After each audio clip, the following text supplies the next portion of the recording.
All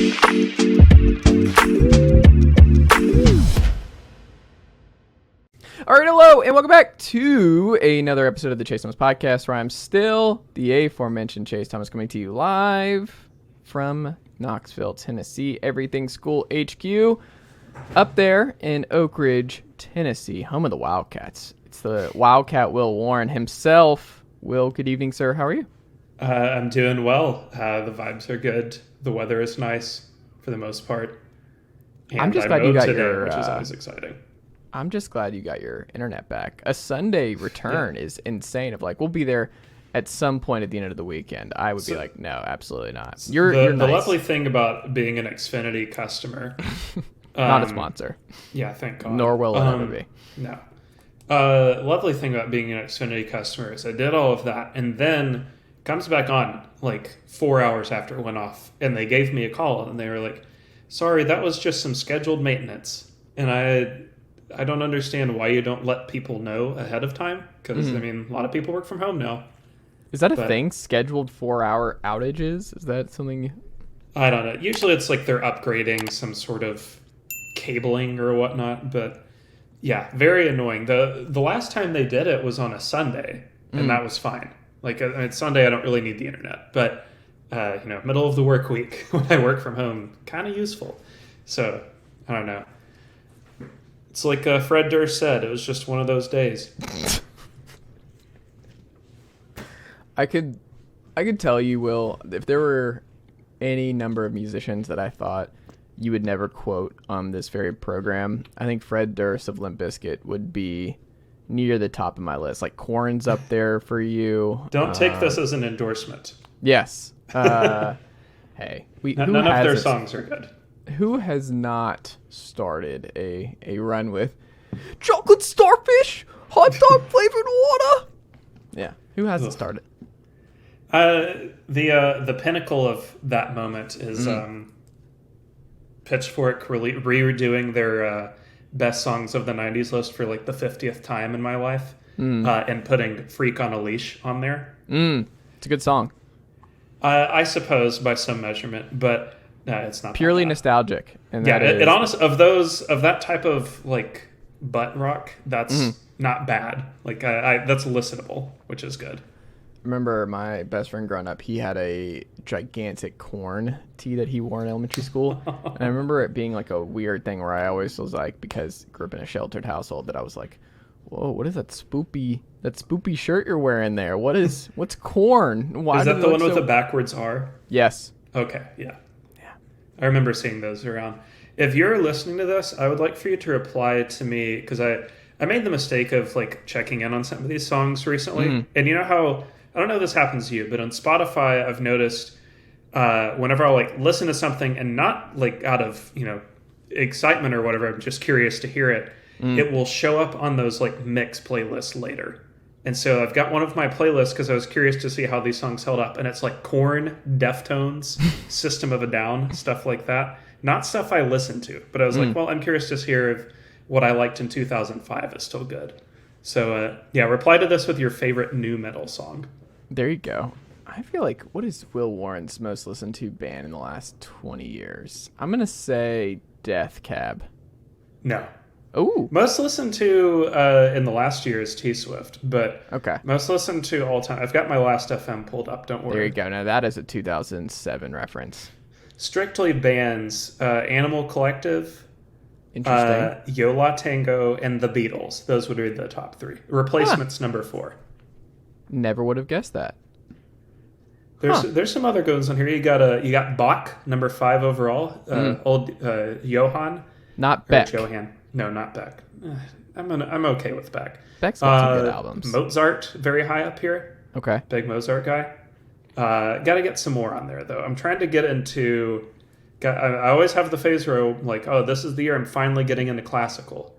And I'm kind of in one of those right now. There you go. I've always been just a huge jazz guy. And my wife can't stand it. It's brutal. My wife cannot stand that I'm just like moving. But you know what's funny that I've learned is I have to be very careful with when I listen to jazz, because like after we get off this and I'm chopping up some audio and I'm watching Sixers Celtics and I'm doing other stuff, that like it's perfectly fine to have My Favorite Things playing by Coltrane. Like it's perfectly fine to have it on then. But when I'm driving and I'm listening to one of my favorite jazz albums, when I say like I completely forget what I'm doing and that I'm operating a motor vehicle sometimes 70 miles an hour, Will, it's a little dangerous. We're like, it can be scary sometimes where I'm like, I don't remember driving for the last like 25 seconds. Like just full on, just really in the moment, and I get in my thoughts and start thinking about stuff. But yeah, that's my thing is, I don't know. But Coltrane, Miles Davis, get into that. I don't know if you're a jazz guy at all, but I do love jazz. But my big work music is Aphex Twin, the ambient guy. Big rate your music head over here. So all of the nerds will get that. There you go. I throughout the day I listen to ASMR as well, but I do the he is a Harry Potter kind of guy. Like it's not ASMR Weekly, but I've used them before. It's what is his name? But it's a guy. He pops out. He's really talented. But anyway, like some days I'm working in Hogwarts. Some days I'm working at Hagrid's hut. Some days I'm working at the Ravenclaw common room as a noted Ravenclaw. What was your house growing up? What did you always get? What's the one where Harry is in it? Gryffindor. That one was the one that I gravitated to when I read the books. Do you know what Cedric is? No. You have a whatever cat the evil one named is. after him. Slytherin. No. Really? Mm-hmm. Wait, hold on. This is it's Robert Pattinson who plays him, right? That is correct. Okay. Ravenclaw? Nope. Okay. There's only one other then, right? Which is I almost said Jigglypuff. It's Hufflepuff. Is that it? What'd you say? Hufflepuff? It is Hufflepuff. Okay. He is a Hufflepuff. They're a badger, though. I don't know why they get such a bad rap. They have a cool badger. There's some quality Hufflepuffs. I feel like they seem forgotten in the books to me. I don't really remember reading much about them. Ravenclaw and them both got the shaft there. But then if you go through like Star Wars, like where's my this is some real nerd vibes going on right now, Will. But I've got I read a lot of the different Star Wars. Like it's not fan fiction. It feels it's just more of like it's like I don't want to say approved spinoffs, but like it's canon is what you're saying. Yeah, and a lot of guys have written some really great books on it. But getting in depth in the kind of stuff that I'm into. But yeah, I'm really because like Game of Thrones is probably my favorite book series of all time, and I don't know. I'm definitely into those sorts of books. So that concludes the recommendation station over here with the books and what Will and I like to listen to and read. But we should talk some college basketball here. You can tell it's the off season, can't you? You really can. Outside of I'm not. Bob Huggins, not on our list. I've got a stat. Save it up for you at the end. You'll have to. We'll Bob tread Huggins carefully. Stat? Huh? It's a Bob Huggins stat? Yeah, it's a. We'll save it for the end. Okay, we'll save our Bob Huggins. You can bleep it out if you need to. Okay. It's not me saying anything. I promise. Okay. We're just talking about the price of saying something. We'll get into that at the end here. All I'll say is that a certain Bob Huggins should not have his job right now. Yeah, greatly disappointing. As a supposed legend of the game, greatly disappointing. Yes. Way too early. Top 25 thoughts. So I thought this was interesting. CBS Sports released their top 25 and one after all the transfer movement, and I thought there was a couple interesting things. I want to first say UConn at number 1 after all is said and done. Like, we haven't really considered it. Like, it's just such a rarity in college basketball to have back-to-back. But then you think about, like, the Baylor and the UConns or Baylor and the Gonzagas of the world, that they have shown that it can be done. You can be one of the 2 best teams in college basketball over a 2-year stretch. And maybe that can be the case for UConn again. But, and again, not to besmirch their title run here, but, like, a lot went well. It was a pretty nice Final Four for them. It was a pretty nice tournament for them to thrive in. Not to my own horn, I did have UConn winning the national title in my bracket, and we talked about it before where it was like that early on stat of like whenever UConn starts off this way, they won the national title. It's like dead giveaway.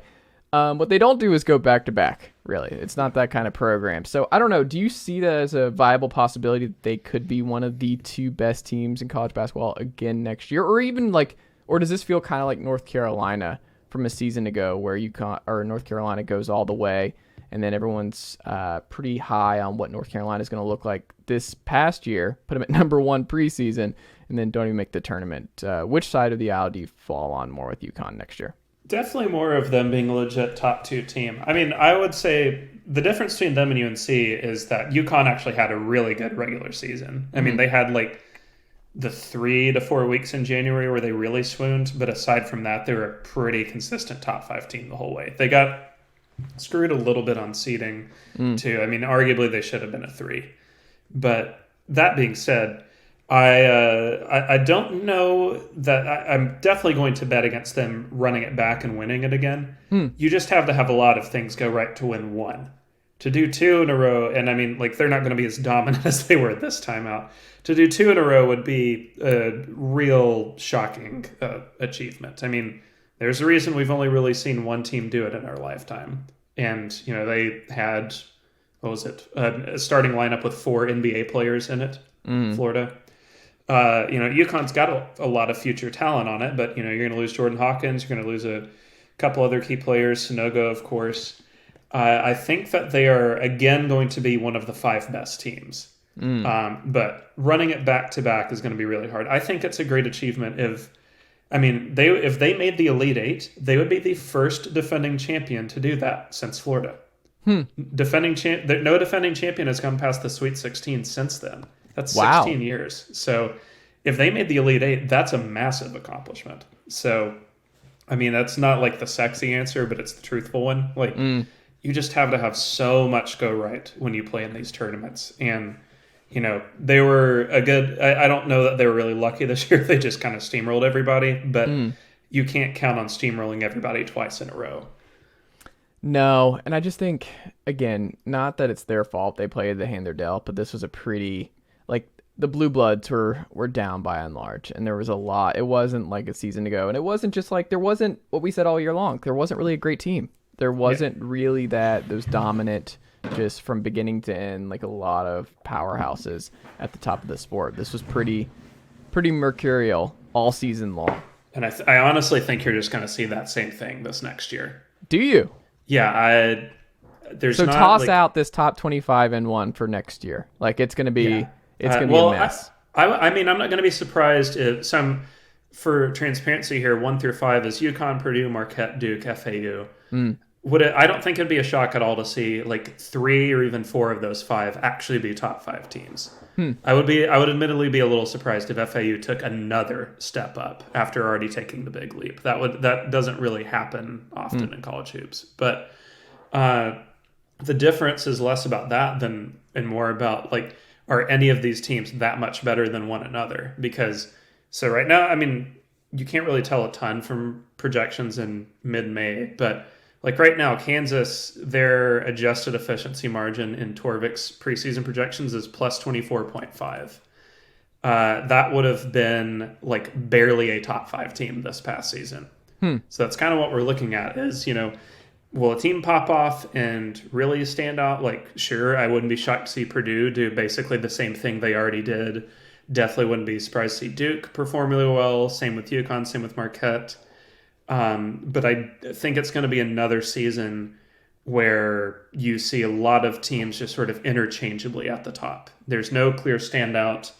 I don't know that you'll have another 4 seed win it all or whatever, but it's not going to be a year where you look back and you're like, that was one of the best teams ever to win the title. Interesting. Can you even do this yet? Who is your UConn next year to benefit the most? Could it be Creighton or could it be Marquette? Who is the most likely complete team and who has the best really solid regular season next year who benefits from another best of the top of the sport? The best regular season team, I think, is going to be Purdue. Either Purdue or Duke, one. Duke's talent is probably, like, on paper in terms of the ceiling, unmatched in college hoops right now. Like, they extremely, extremely high-end roster on paper. Will it all come together? We'll see. But Kentucky's got the team. A lot of dudes too. Kentucky's gonna have a lot of dudes in that building as well.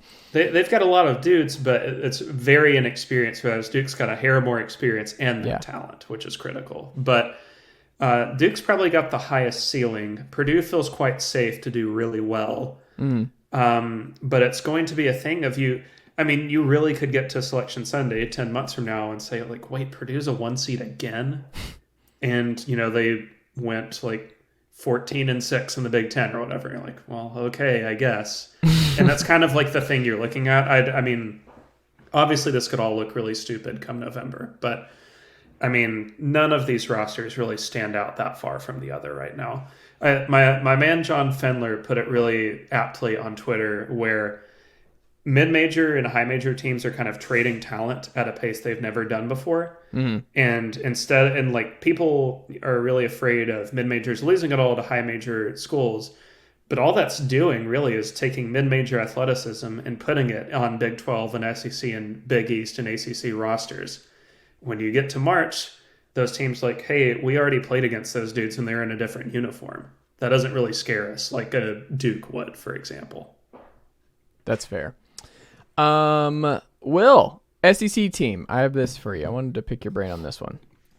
An SEC team that struggled last year that you like going into next year, and you kind of like what they've done in the portal and recruiting and just kind of the way they play. Who is that for you next year for the SEC? The answer that would make everyone angriest is Tennessee, because I actually do believe their offense got a lot better. But okay. No, I have two answers for this, kind of on different levels, of like one team that I expect to make the tournament and one team that's like a bubbly type of team. Team that wasn't as bad as they looked last year, but made some really smart portal additions, is Florida. I like quite a bit of what they did. They don't really return that much from last year, but I don't think that's a huge problem. Tyrese Samuel from Seton Hall, quite the good player, good on both ends. And for a tall guy, fairly switchable. I like him quite a bit. Micah Hand-Lopton is my guess here from Marshall. Also a huge rebounding threat. Kind of fills in the Colin Castleton role a little bit, though we'll see if he's quite to that level.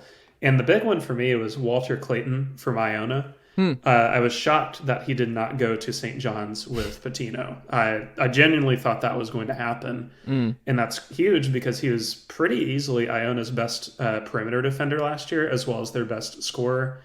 Career 41% three-point shooter.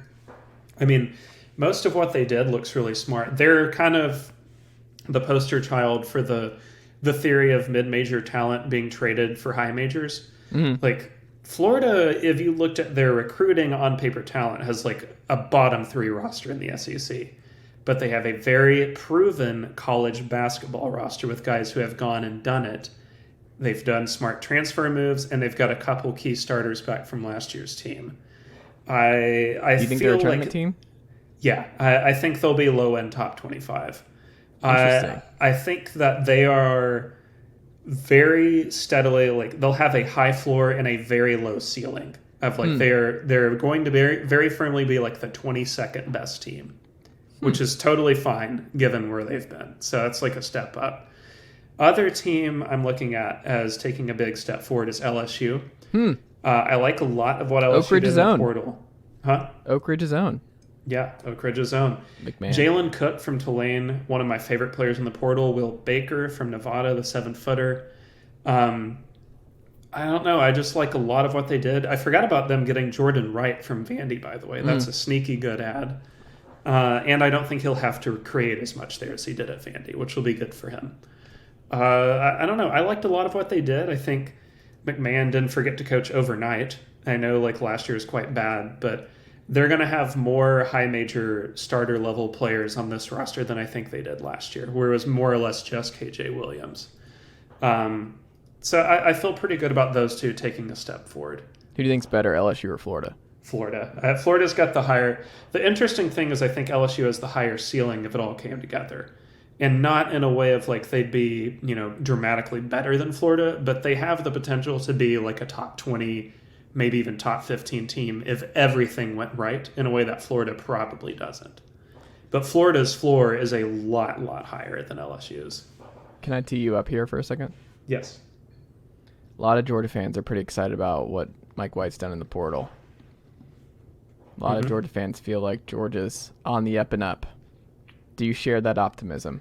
They're going to be on the up and up all the way to 7-11 in the SEC this year, so they will be better. I don't know what their record was last year off the top of my head. I mean, I think last year Georgia gave off a strong vibe of like people saw their first like 2.5 months and they were like, oh, they're so much improved. And like, yeah, it's not hard to improve over 6-25. So like they were better, but they were really like kind of like secretly getting blown out a lot. So they finished 16-16 last year, 6-12 in the conference. They were lower than both Ole Miss and LSU on KenPom. Those two teams combined for 5 SEC wins. Because Georgia, when they lost with a capital L. Some may remember them losing by 32 to Arkansas, 49 to Alabama, 29 to Tennessee, which is honestly quite an accomplishment for an in-conference game. And I forgot about them losing back-to-back games by 21 to Auburn and 25 to A&M. So, yeah, they pulled off some solid wins, but when they lost, they got blown off the court. And that's kind of a bad trend. It kind of makes me feel a little bit like Michigan State football in that way of like you can't get lucky forever. So I think they could take a huge step forward in on-paper performance without maybe taking the same step forward in wins. Interesting. Who do you think? Oh, this is like a great too early, and I didn't prepare you for this, but I don't like the whole gun to your head. We don't have to make it that serious, but just your gut instinct. Who do you think is the worst SEC team next year? Vanderbilt. Oh, that's brutal, man. Stackhouse just making some progress in the tournament. I just think they're going to be good. They've got a rough mix of not really adding much in the portal yet. I mean, we'll see.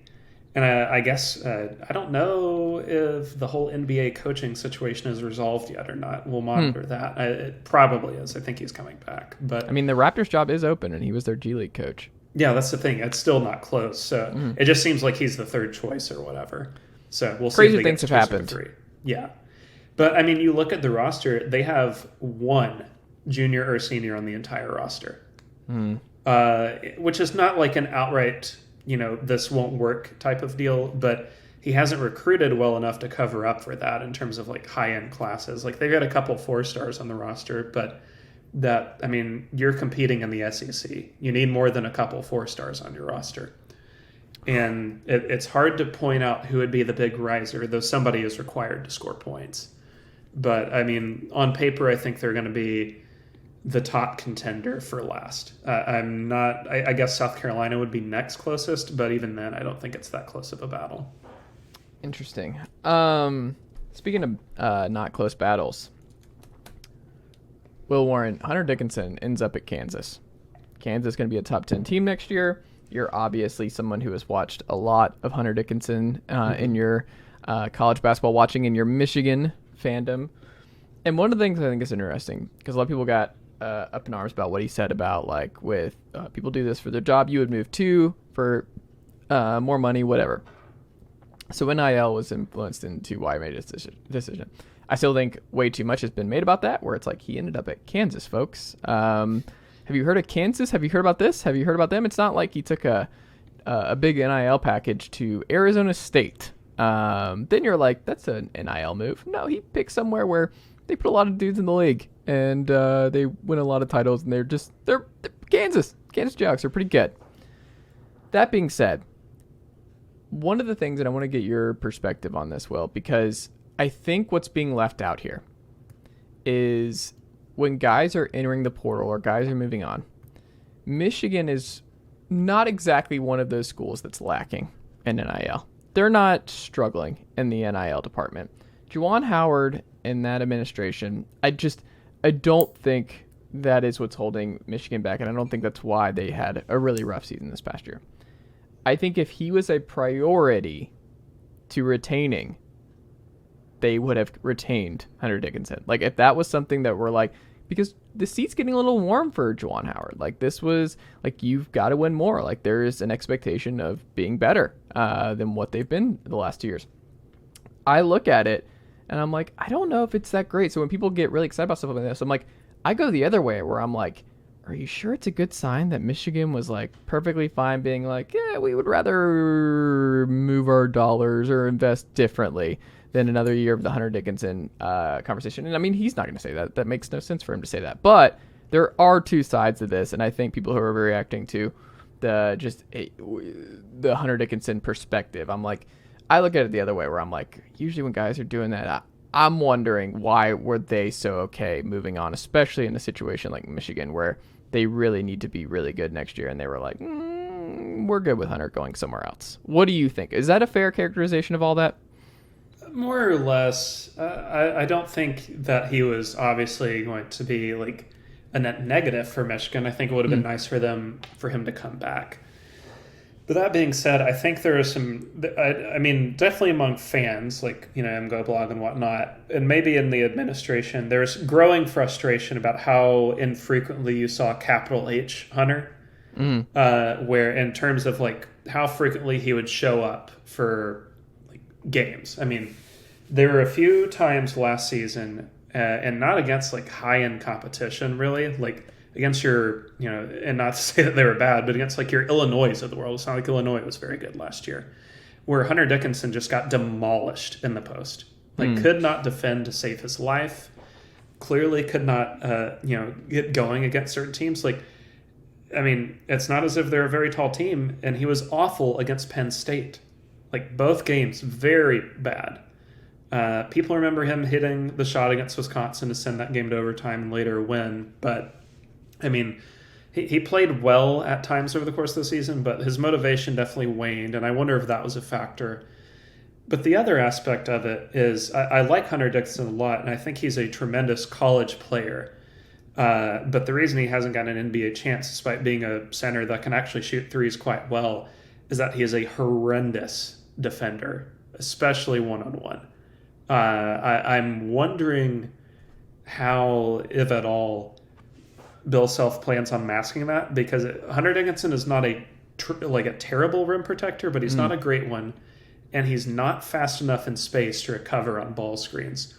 Michigan more or less had to play exclusively drop coverage against quality opponents and just risk guards shooting over the top of them, which happened a lot with the previous team and happened a little less this year because they had a taller backcourt, but still pretty frequently. I wonder how Kansas is going to handle that, because you've got some solid pieces there. Like, DeJuan Harris is going to be really cool to watch. I'm excited to see Nick Timberlake play for them. And if KJ Adams sticks around, I think he could really help out with the defensive side of things. I don't know how that's going to work with those two playing together if they do. But you got to find a way to hide Hunter on defense a little bit, just because he does not have the recovery skills or much in the way of like defensive effort for the most part that helps him stand out. Now, offensively, he's incredible, like absolutely capable of scoring 40 in a game this year. But you have to deal with the chance of him like giving up 30 in the same game on the other end. That's the other thing. He seems like a weird big for Bill Self. Like, it doesn't feel not like the traditional cleanest Bill fit. Self big at all. Right? Yeah. I don't know if that's a slam dunk he's good for Kansas. I think he's going to be good. I don't think he's going to be like player of the year level like it seems some are expecting. If he didn't go there, would you have said that he fit better somewhere else where you would have rather have seen him go? I thought he fit really well at Maryland, and I was a little surprised he didn't go that route, though maybe that would have been strange with the like interconference move. He might have. I know you had to enter the portal by May 1st, which he did easily, but I don't know if you had to decide by May 1st if that was a thing. But either way, I thought that would have been good. I don't think Georgetown would have moved the needle at all. That's kind of just I mean, they won't be as bad this year, but it's still, you don't want to go there for a year one project if you're Hunter Dickinson. You want to go somewhere established. And I think it kind of works both ways, where like Michigan was probably ready to move on, but Hunter was probably ready to move on too. I mean, you have that great freshman year, and then your next 2 years are scrapping into the tournament And like, yeah, you get into the Sweet 16, but it was a real battle just to make the tournament in the first place. And then the NIT bid this year when, things just sort of fell apart all over the place. I don't think he wanted to sign up for a Jawan hot seat year at all. So it makes sense for both sides to have sort of a fresh start. That's fair. Will, you wrote a piece on Loyola Chicago. What did you find? A lot of embarrassing stuff I've said about them, for sure. Loyola, I think, kind of slipped off the consciousness of most this year because you got to March and you're like, oh, they're not even close to the tournament. I don't have to hear about Sister Jean or whatever. Mm-hmm. And that was part of it. But it was a genuinely unprecedented collapse from one year to the next. So this happens occasionally, but it is very rare. Loyola finished 29th in KenPom 2021-22. They finished 253rd this past year. That's a 224 spot drop.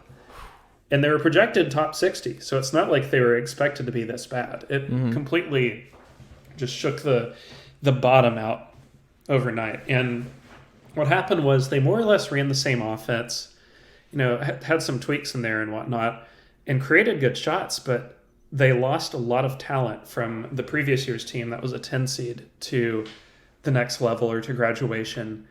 And what they were left was with guys who couldn't hit shots. I mean, the percentages all over the board took a big downturn. They didn't have a backup point guard, which was a problem. So their turnover rate was sky high. And defensively, they were a mess. They had no rim protector, didn't have a shutdown guard or wing, and so just a mess all around. But what was strange was I went into that expecting to feel really negative about Drew Valentine as a coach, and I came out of it feeling okay. Which is, it's not like, I don't know if he's a surefire star anymore, but when I watched the games, the offense created a lot of good looks that the players just didn't hit. The defense was tremendous the year before, and the year before that with Cameron Krutwig at center. And both times, Drew Valentine was the defensive coordinator.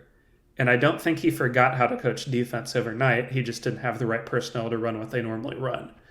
So with some adjustments in year 3 here, and they have made a lot of moves in the transfer portal and bring back a good amount of talent, though not a lot, they should take a step, like a significant step back in the right direction. I think they'll be a 20-win team this year. Interesting. They also have a cool atmosphere. Like Loyola Chicago actually is a sneaky good college basketball bucket list spot. Have you been to a game there or no? No. I would like to, though. I mean, that seems like a fun spot. And now that they're in the A10, there's some intriguing regional matchups they could find themselves in. Ooh, without looking, who's in the A10 right now, Will? Fordham, George Mason, LaSalle, UMass, Dayton, St. Louis, Richmond. So that's 8 with Loyola. There's some weird ones in there. This is a really good one on the spot, actually. VCU, that's 9. Fordham, Duquesne, 10. There's some other New York ones I'm forgetting. Oh, wait, no, I got St. Louis. So that's 10 of 15. St. Bonaventure is 11. This is a little embarrassing, actually. I feel like I should be able to get this. No, it changes. Yeah, I mean, it changes a lot. So St. Bonaventure. You want me to give it to you? No, Davidson. That's Davidson. Davidson, that's as far as I got. So that's 12 of 15. Okay, Davidson, Dayton, Duquesne, Fordham, George Mason, George Washington, LaSalle, Loyola, UMass, Rhode Island, Richmond, the Bonnies, St. Joe's.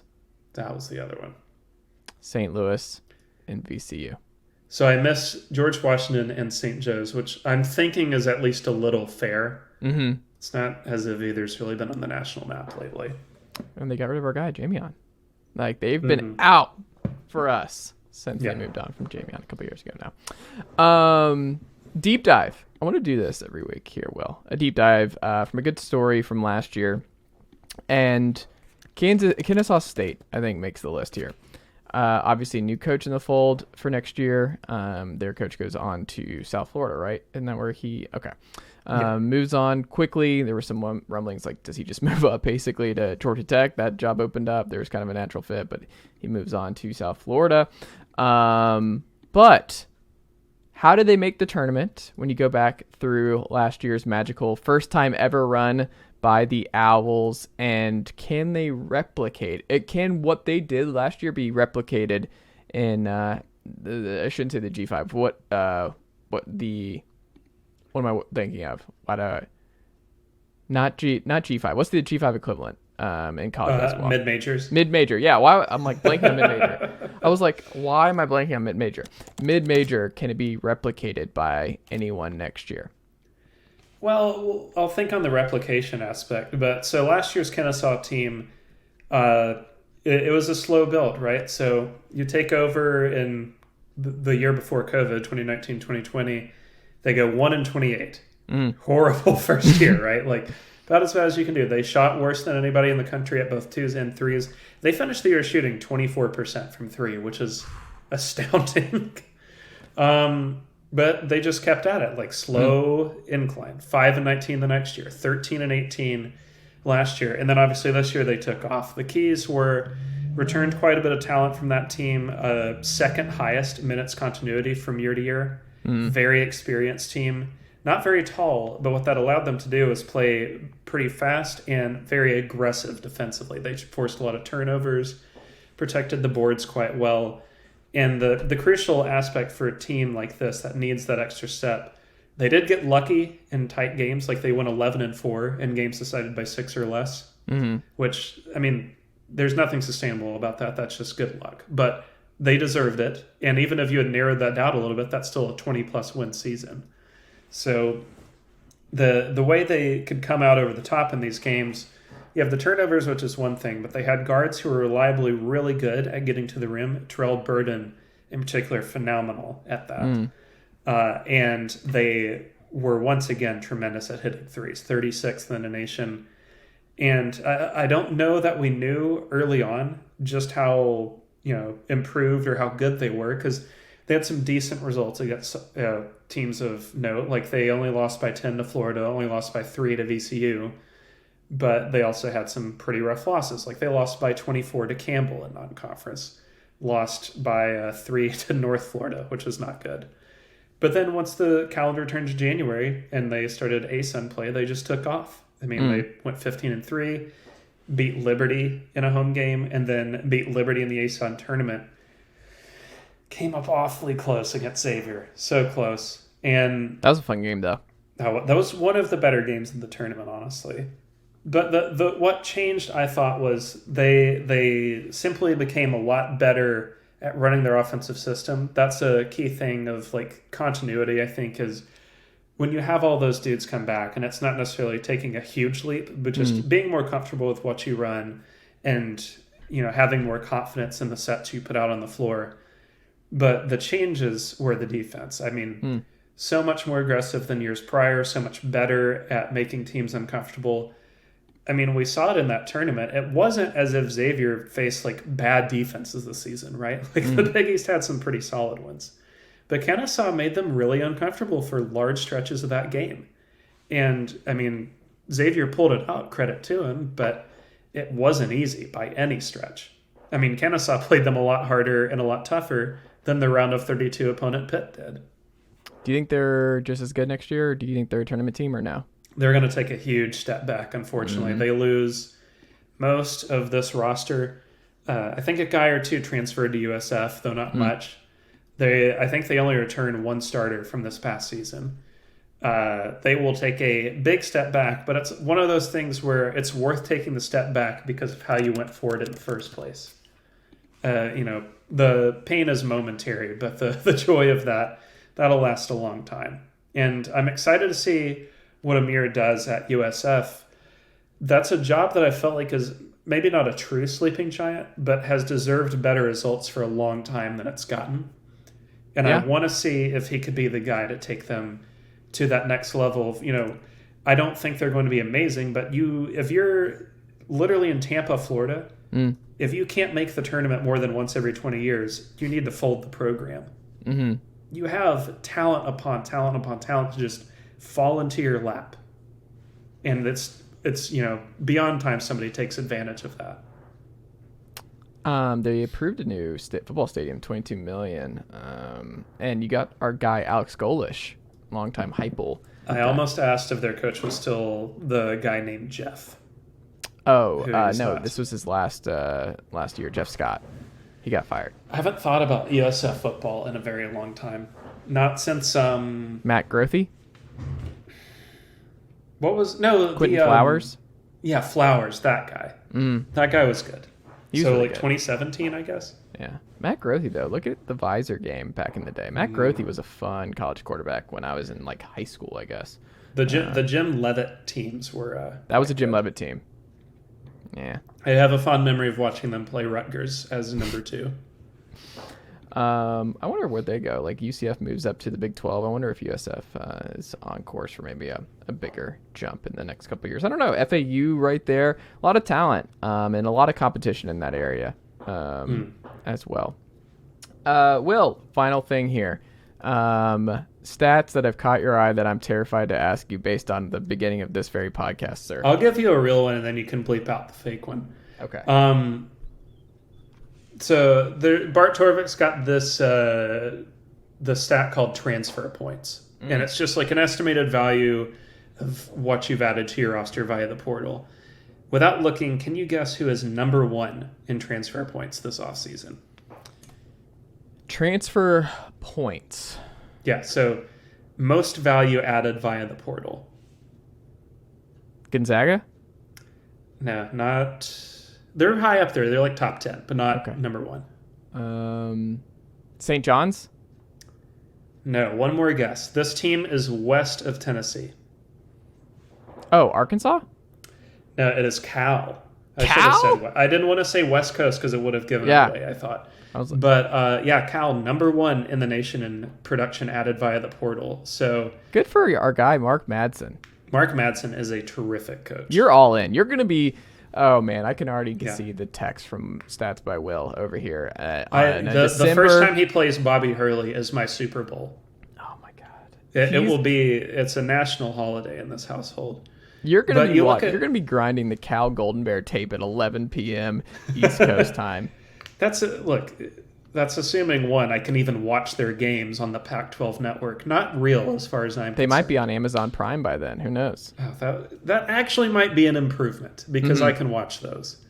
But the names of the guys they added, really good. The big 3 everybody is going to know.